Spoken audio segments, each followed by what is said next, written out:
Meus queridos, que alegria nós estarmos aqui reunidos, como sempre digo, mais uma vez, para sermos expostos à palavra do Senhor. E hoje nós nos debruçaremos sobre uma das parábolas muito importantes das Escrituras, a parábola dos trabalhadores na vinha, que está lá em Mateus capítulo 20, nos primeiros versos do capítulo 20 do Evangelho segundo São Mateus. E essa parábola, meus amados irmãos, ela nos convida a uma mudança muito importante de mentalidade, uma mudança de como nós encaramos a vida. Ela é quase que como um soco em nosso estômago, pois ela nos confronta com uma pergunta que, se nós analisarmos bem, pode transformar a maneira como passamos o nosso tempo aqui na terra. Será que nós estamos vivendo a nossa vida com Deus, meus queridos, como se Deus agisse pelos princípios do mundo e não pelos princípios do reino? Será que nós vivemos a nossa vida aqui com Deus esperando que Ele haja de acordo com os princípios do mundo e não de acordo com os princípios do reino? É isso que essa parábola traz. Ela nos impõe e nos mostra qual é a lógica do reino. Que a lógica do reino é a lógica por meio da qual Deus opera. E se essa é a lógica do reino, é essa lógica que devemos buscar, para que operemos também pela lógica que é dada por Deus. Isso, claro, se nós quisermos viver genuinamente uma vida sobrenatural aqui na terra. Mateus, ele traz aqui uns ensinamentos sobre as recompensas. E o que Jesus nos ensina aqui nas Escrituras, eu usarei a versão NVI antiga aí. O que Jesus nos ensina aqui é que a grandeza e a ordem das recompensas, quando elas são do reino, quando são recompensas celestiais, elas não têm a ver com o mérito em si, mas com o coração, com a motivação, com a natureza ou a forma com que o nosso espírito está quando nós servimos a Cristo em nossa atividade. Seja qual for a atividade, o que nós aprenderemos nas Escrituras é que o que verdadeiramente importa é a nossa motivação, o que está no nosso espírito, o que está no nosso coração, como fazemos, para quem fazemos a atividade que desempenhamos aqui na terra. Lá em Mateus 19:30, tem essa passagem, a parábola está em Mateus 20, mas no capítulo anterior, 19:30, diz: contudo, muitos primeiros serão últimos, e muitos últimos serão primeiros. Mateus 19:30. Muitos primeiros serão últimos, e os últimos, e muitos últimos serão primeiros.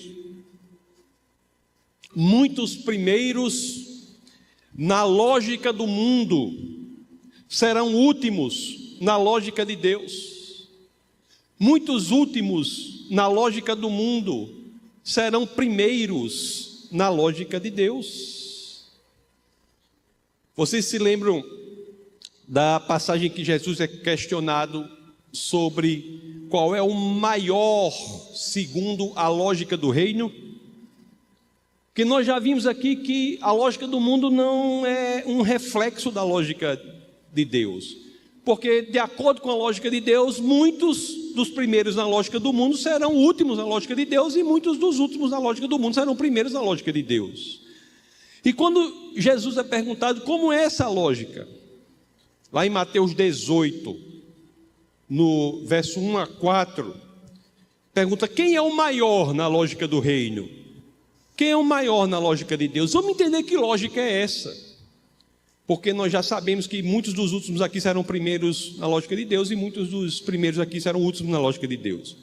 Em Mateus 18, no verso 1 ao 4, as Escrituras dizem assim, quando Jesus é questionado: naquele momento os discípulos chegaram a Jesus e perguntaram: quem é o maior no reino dos céus?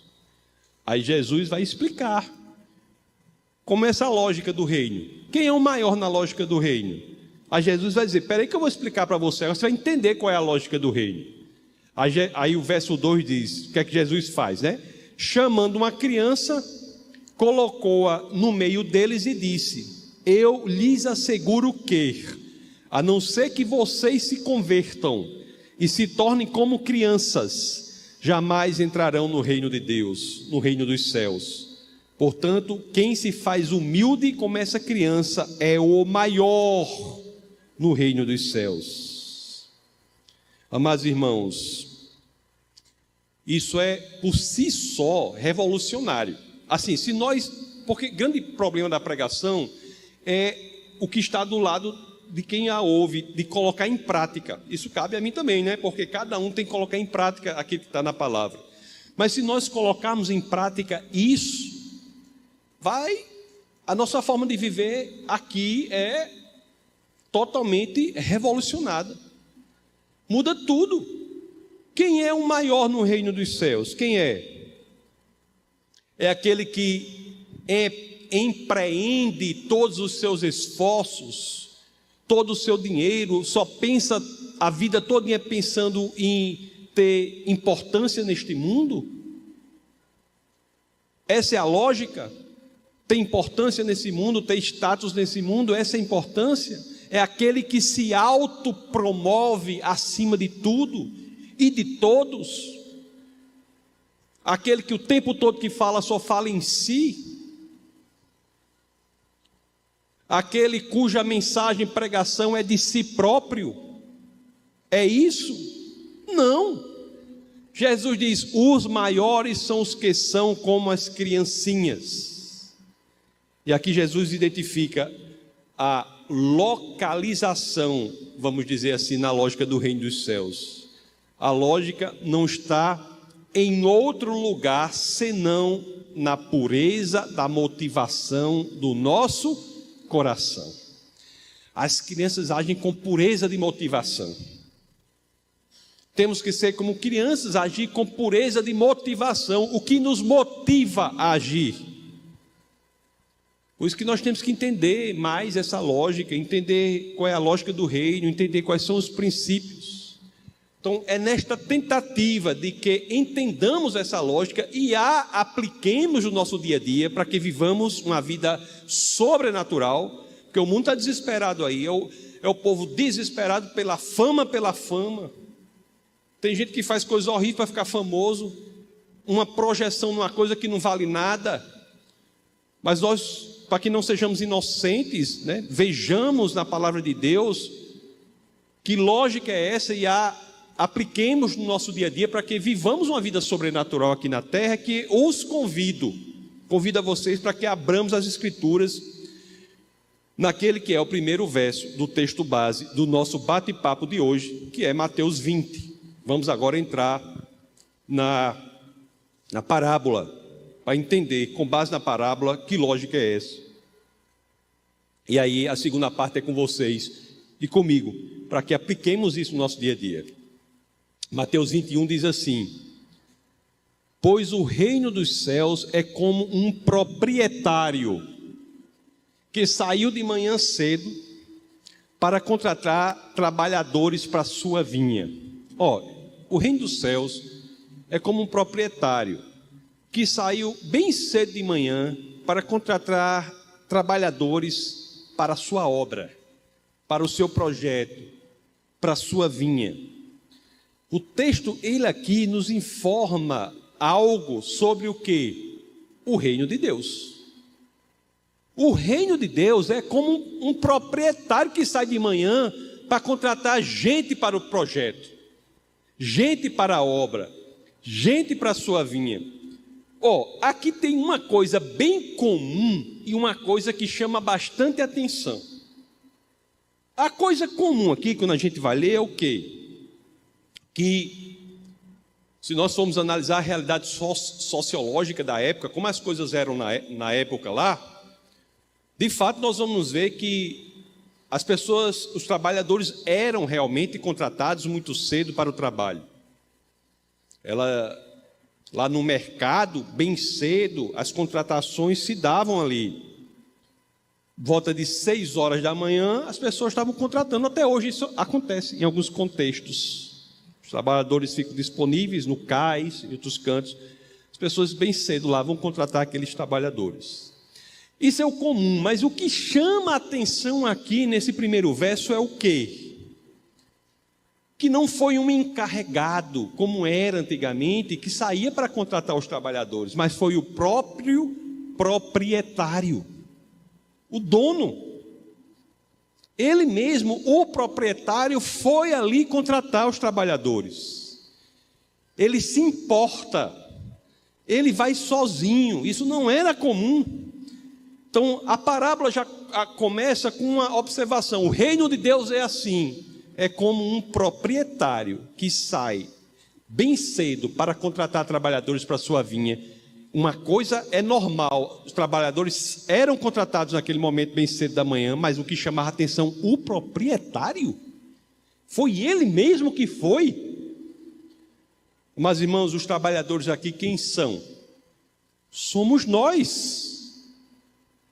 Nós precisamos nos envolver na obra do Senhor.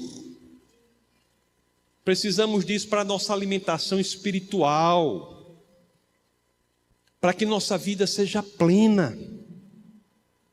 E é bom saber que quem vem nos chamar para isso é o proprietário. É o proprietário, é o próprio Senhor. Deus quer, para o nosso próprio bem, que nós nos envolvamos na obra dEle. Ele quer nos dar um trabalho. E isso nos dá uma recompensa, uma forma diferente de viver aqui. Vamos ver o verso 2. Ele saiu e o verso 2 diz: ele combinou pagar-lhe 1 denário pelo dia e mandou-os para a sua vinha. A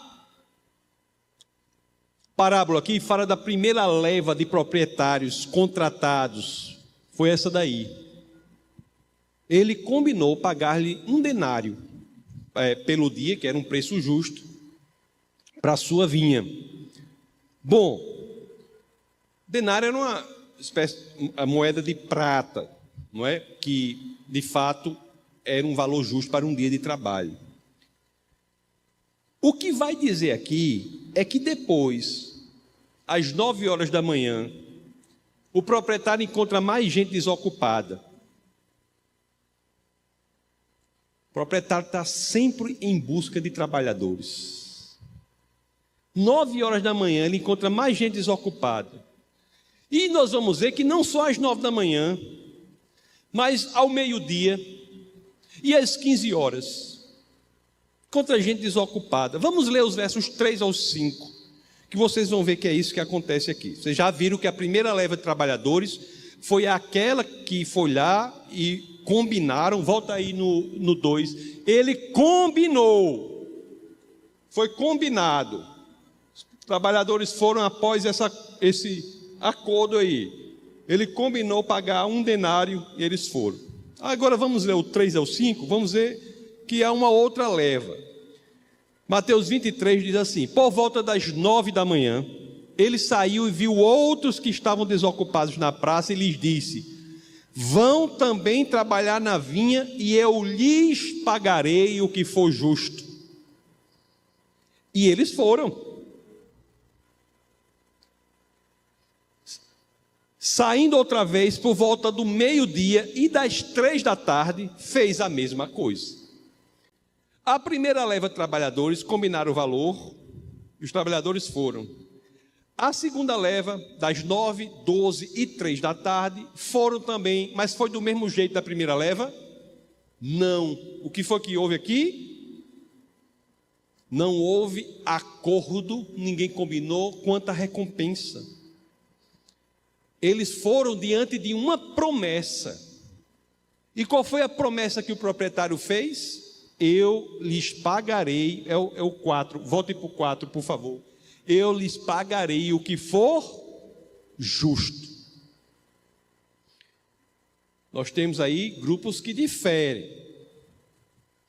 Conforme eu disse, esse grupo aí, das 9, das 12 e das 3 da tarde, das 9, das 12 e das 15, esse grupo foi, não porque combinou um valor, mas foi diante da promessa que lhes seria pago o que era justo, sem eles nem saberem quanto era. Estão me acompanhando? Já eram 17 horas agora, final do dia. Chegando perto do final do dia do trabalho, e lá estava o proprietário, incansavelmente procurando pessoas para o trabalho, pessoas para se envolverem na obra, em busca de quem pudesse trabalhar. E vamos ver o versos 6 e 7 que discorrem sobre este outro grupo, que são os trabalhadores já das 17 horas. Mateus 26, 20, verso 6, diz assim: saindo por volta das 5 horas da tarde, encontrou ainda outros que estavam desocupados e lhes perguntou: por que vocês estiveram aqui desocupados o dia todo? E o 7, por que ninguém os contratou? Responderam eles. Ninguém nos contratou, responderam eles. O proprietário então lhes disse: vão vocês também trabalhar na vinha. O que ocorreu aqui? Aquele terceiro grupo foi trabalhar sem nenhuma menção, seja específica ou promessa de recompensa justa. Foram simplesmente obedecendo. Obedeceram, aceitaram o convite do proprietário e nada mais. Vão vocês também trabalhar na vinha. Não falou em recompensa, não promessa, eles simplesmente foram. Chega então o final do dia, meus irmãos, e a hora do pagamento. E é aqui agora que a gente vai ver que tem a aplicação da lógica do reino, que difere da lógica do mundo, e somos muitas vezes impressionados pelo resultado dessa lógica do reino, porque não estamos acostumados com a lógica do reino. O mundo nos chama para que operemos de acordo com essa lógica mundana. E é aqui que nós vamos ver lá em Mateus 8. Ao cair da tarde, o dono da vinha disse a seu administrador: chame os trabalhadores e pague-lhes o salário, começando com os últimos contratados e terminando nos primeiros. Já chama a atenção aí o fato de começar a pagar pelos últimos. Se tem alguma coisa errada aqui, e se isso está chamando a atenção de você, está impressionando você, se a lógica que o reino, que está sendo ensinada sobre o reino, já nos impressiona, porque chamou-se primeiro o último, chamaram-se os últimos primeiro. Vamos ver como vai ficar muito mais impressionante agora. A estranheza é muito maior do que com o que nós vamos ver depois aqui em Mateus 20, verso 9. Vieram os trabalhadores contratados por volta das 5 horas da tarde, e cada um recebeu um denário. Os que foram trabalhar às 5 da tarde, sem combinar nada, sem nenhuma promessa, sem nada, foram porque obedeceram ao convite, aceitaram o convite e foram, receberam um denário, o preço justo, o pagamento do dia de trabalho. Quando, amados irmãos, o primeiro grupo viu isso aí, deve ter dito assim: pronto, se esse pessoal que chegou agora receber um denário, o meu salário vai ser quanto, né? Estou feito, vou receber não sei quanto. Vamos ver aqui. O pessoal dizia: eu que fiquei o dia todo, das 6 da manhã às 6 da noite. Se o cabo que chegou às 5 da tarde ficou até às 6 e recebeu um denário, eu vou receber quanto? Mas não foi isso que aconteceu. Vamos ver o verso 10. Deixa eu ver aqui. Vamos ler o 10, o 11 e o 12. Quando vieram os que tinham sido contratados primeiro, esperavam receber mais, mas cada um deles também recebeu 1 denário. Quando receberam, começaram a se queixar do proprietário da vinha, dizendo-lhe: esses homens contratados por último trabalharam apenas 1 hora, e o Senhor os igualou a nós, que suportamos o peso do trabalho e o calor do dia. O verso, a gente leu até o 12 aqui, o verso 13, que é o subsequente ao que lemos, e que ele, vamos entender que ele nos dá uma lição profunda e marcante, radical desta parábola. Diante da surpresa do grupo que recebeu a mesma coisa que os outros que chegaram às 17 horas, trabalharam só 1 hora.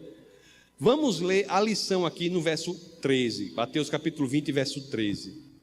Mas ele respondeu a um deles: amigo, esse amigo aqui, depois pode ser amigo também, é do grego aqui, é etairos, que é usado 3 vezes nesse evangelho, e as outras vezes de maneira irônica. Aqui pode ser que tenha sido usado de maneira irônica, mas ele diz: amigo, não estou sendo injusto com você. Você não concordou em trabalhar por 1 denário? Você não concordou? Não foi o acordo? Você não está recebendo o que foi acordado?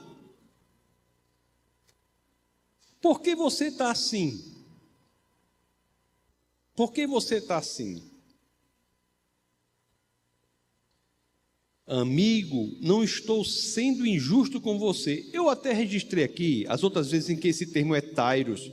Em Mateus 22, 12, ele se refere a uma pessoa que vai ao casamento com roupa errada. Esse amigo é usado em grego, etairos, é usado de forma irônica. E em Mateus 26, 50, ele se refere a um discípulo de Jesus, Judas Iscariotes. Mas enfim, eu não quero criar uma teologia disso, só estou dizendo que há 3 usos desse termo em grego aqui, 2 dos quais claramente é de forma irônica, e pode ser que esse terceiro seja também, mas eu não quero me comprometer nessa afirmação teológica, mas de que essa terceira forma é usada ironicamente, mas as outras 2 claramente são, e essa possivelmente também pode ser. E é usado para Judas exatamente no momento em que ele trai Jesus, aquele momento em que ele traz os soldados para prendê-lo. Mas o que, voltando aqui, ele diz: mas ele respondeu a um deles: amigo, não estou sendo injusto com você. Você não concordou em trabalhar por 1 denário? Vamos ler o verso 14. Receba o que é seu e vá. Eu quero dar ao que foi contratado por último o mesmo que eu lhe dei. Não tenho direito a fazer o que eu quero com meu dinheiro, ou você está com inveja porque sou generoso? O que é que o primeiro grupo buscava? Qual era o sentimento? Não, vamos ser honestos. Ele se sentiu o quê? Injustiçado. Ele buscava o quê? Justiça. Mas a justiça que ele buscava era a justiça da lógica do mundo. Os outros simplesmente se lançaram na graça de Deus. Se lançaram na graça de Deus. O primeiro grupo recebeu a proposta de 1 denário, que era um preço justo. O proprietário pagou o combinado, que era o justo pelo trabalho. Mas o que nós temos que aprender aqui, amados irmãos, que não há justiça própria quando prepondera a graça do Senhor. A graça do Senhor é muito maior do que nosso senso de justiça própria.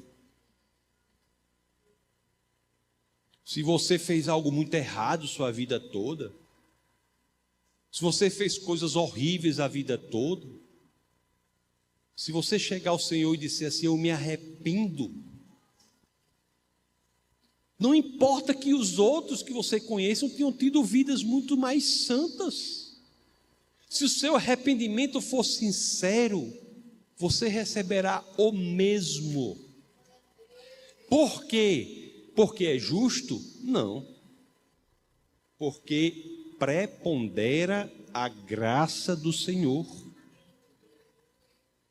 Por pior que você tenha sido, por mais injusto que seja para você o paraíso, pelo que Cristo fez, se você abrir o seu coração e se entregar a Ele, preponderará a graça de Deus e você encontrará o paraíso. Veja que a gente é chamado a não aceitar isso. A gente é chamado a puxa para baixo, porque a gente quer a lógica do mundo, a justiça própria, a justiça dos homens. Quando a justiça de Deus é realizada na cruz. A cruz é o momento da história da humanidade em que a linha da justiça cruza a linha do amor. É ali que tudo é resolvido. Por pior que tenha sido a vida de uma pessoa, se ela verdadeiramente entregar sua vida ao Senhor, ela encontrará o paraíso.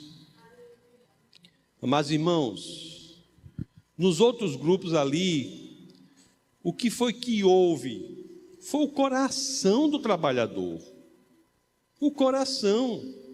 Mesmo o de 9, 12 e 15 horas, eles foram crendo na promessa de justiça, não deles, mas do proprietário. Já é um coração diferenciado. E o grupo das 17 horas foi sem nem mesmo ter isso. A generosidade de Deus segue a lógica do reino, não a lógica do mundo. E aqui é que está essa lição que é libertadora.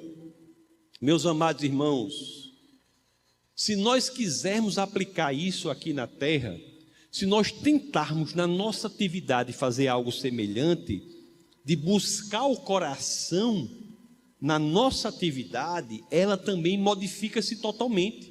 Existe um efeito prático, revolucionário, de nós colocarmos isso no nosso dia a dia. Não só nos entendermos que vamos para o céu, para o paraíso, se nos arrependermos e entregarmos nossa vida ao Senhor, mas também o nosso dia a dia, amanhã, seu dia de trabalho já pode ser diferente, se você colocar essa lógica aqui.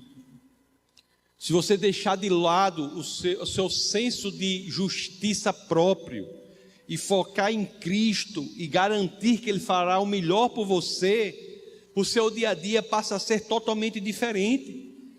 Se alguém faz alguma coisa com você, se você não tem nada para fazer, não tem o que agir, não tem como se... entrega ao Senhor, Deus está por nós. Isso é uma quebra de mentalidade muito grande, de visão de mundo, de cosmovisão.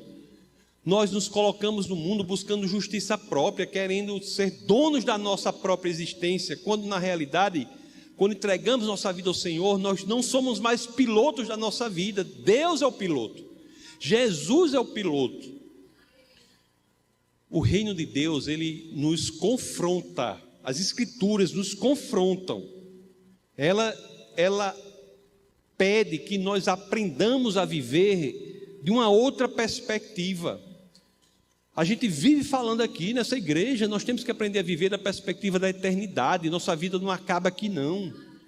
E muitas vezes as coisas que acabam aqui, você pensa que isso é o fim do mundo, quando na realidade você se entregou a vida ao Senhor, você tem a eternidade lhe esperando.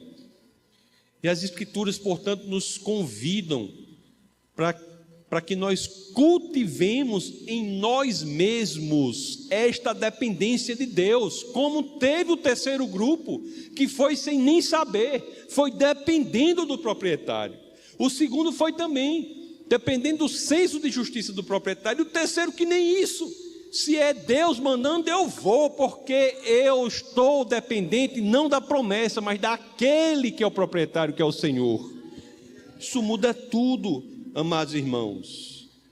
Isso nos livra de senso inócuo, vão, frívolo, fútil, de competitividade sem futuro, alguns das quais, sem razão de ser, de ganância, de luta desenfreada por nada, de autopromoção acima de tudo. Isso nos liberta dessas coisas. Nada disso leva a lugar nenhum, meus amados. Lugar nenhum. Tem até no canal se não tiver no canal do Defesa da Fé, tem no meu canal do YouTube. Qualquer dia eu faço essa pregação de novo sobre Davi e o templo, que é com base no segundo livro de Samuel, no capítulo 7, em que eu acho que até a escola bíblica, se eu não me engano, utilizou. Você não está indo para a escola bíblica aqui, não sabe o que está perdendo. Você não sabe o que está perdendo. Estudaram aqui 2 Samuel, a humildade é grandeza no reino de Deus. Essa é a lição de Davi. Humildade, nós aprendemos nesse tópico que humildade não é pensar menos de si próprio, não. Eu não estou sugerindo que para que você viva melhor, você pense menos de si. Você acha que é uma pessoa pior, um profissional pior do que você é. Eu não estou sugerindo isso, não. O que nós aprendemos aqui, que foi reforçado na escola bíblica, é que humildade é pensar menos em si. Tirar você do foco da sua vida. Se você entregou sua vida ao Senhor, a dependência tem que ser de Deus, como foi aqueles trabalhadores, como foi a dependência daqueles trabalhadores. Foi de Deus. A lógica desse mundo, ela promove um modo de ser que nos destrói. A lógica do reino é diferente. Ela coloca a nossa motivação, o nosso propósito acima de tudo. Nós temos que ter um propósito para viver. E a lógica de Deus nos dá um propósito que ecoa pela eternidade. E às vezes nós perdemos isso, deixamos isso para lá e nos focamos em coisas temporárias, e o mundo traz o quê? Depressão, ansiedade, tristeza profunda, problemas sérios. Trazem, por quê? Porque nós não estamos entendendo que nós não devemos estar no centro de nossas preocupações. A lógica do reino é essa. Meus queridos,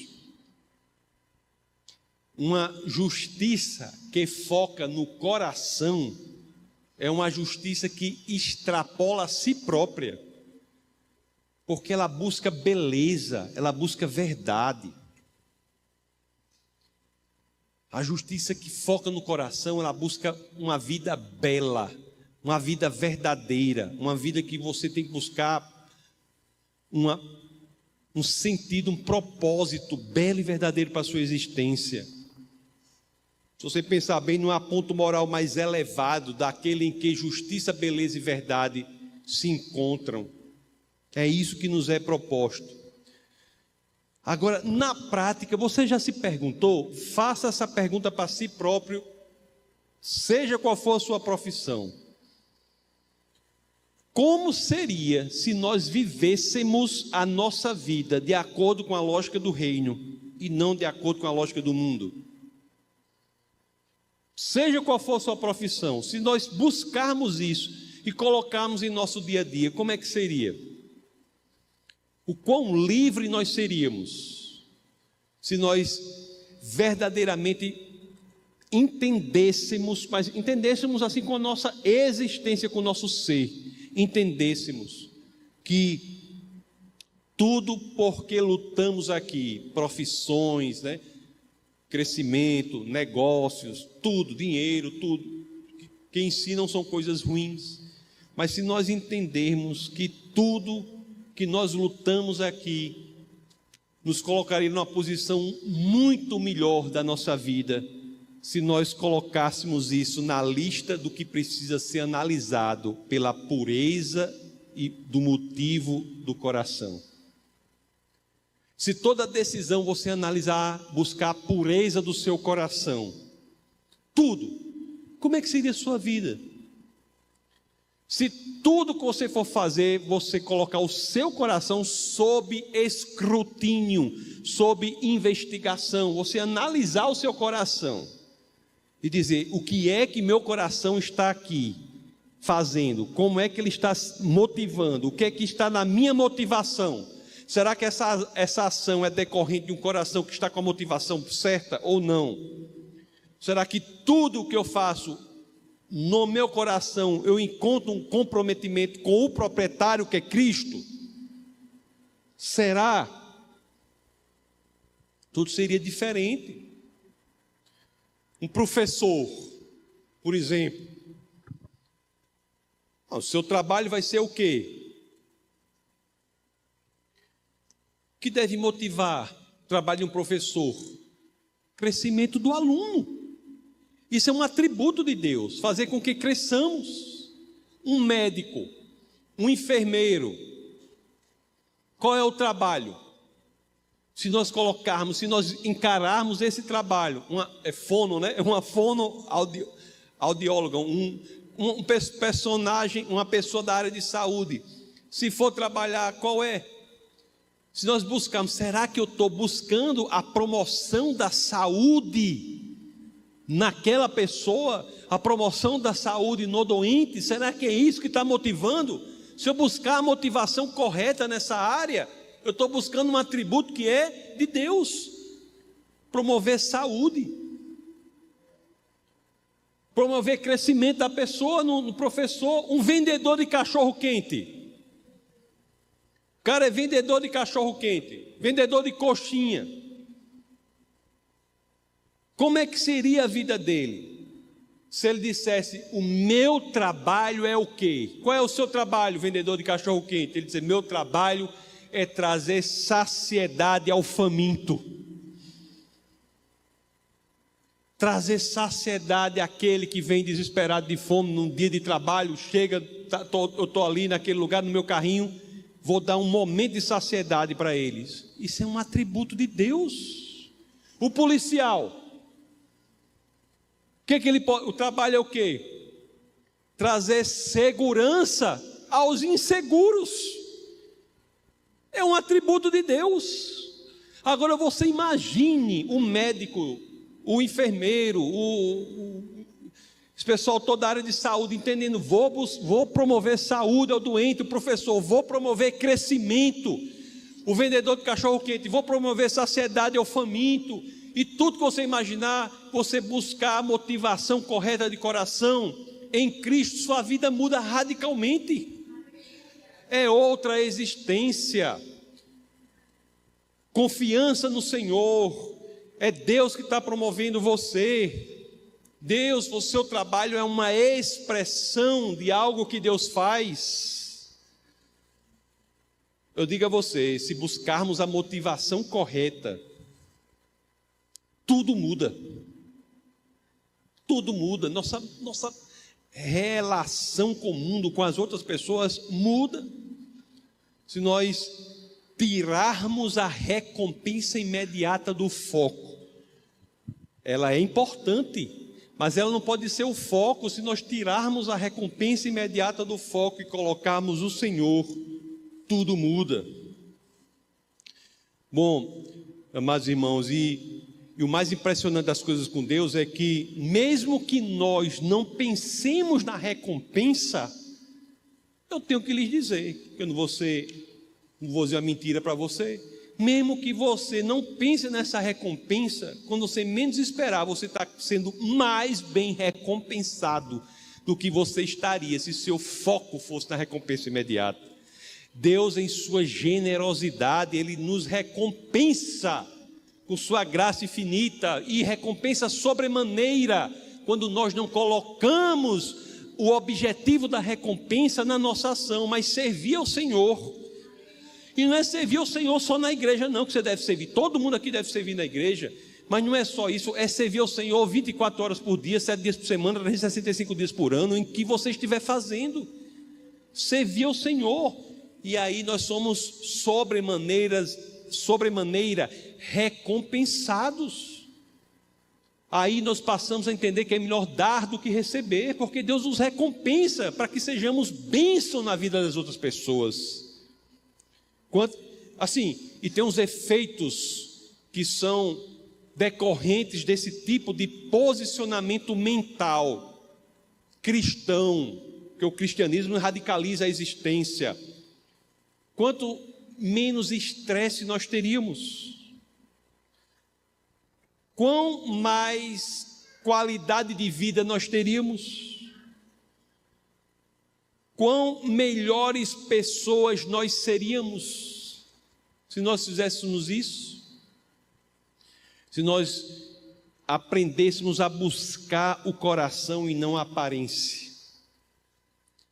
Buscar o coração e não a aparência, amados irmãos, é a ruptura da escravidão em um mundo louco e fragmentado.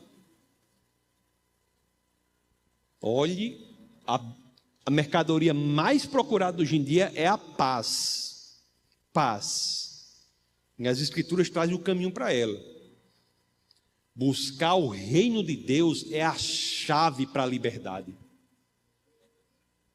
Agora, eu não posso ficar com a boca mole de falar aqui, se não colocar em prática não vale nada. O pastor não tem que fazer, não tem como pegar você para você botar em prática um negócio, não tem como. Isso aí cabe a você. E graças a Deus que não tem como, né? Graças a Deus que a obrigação da igreja, dos que servem pregando a palavra, é pregar a verdade. Que eu não tenho responsabilidade nenhuma com o que você vai fazer com isso. Você é responsável. Não é? No mundo que prega a irresponsabilidade, saiba que aqui nós entendemos que você é responsável por sua vida. Você é responsável por sua vida.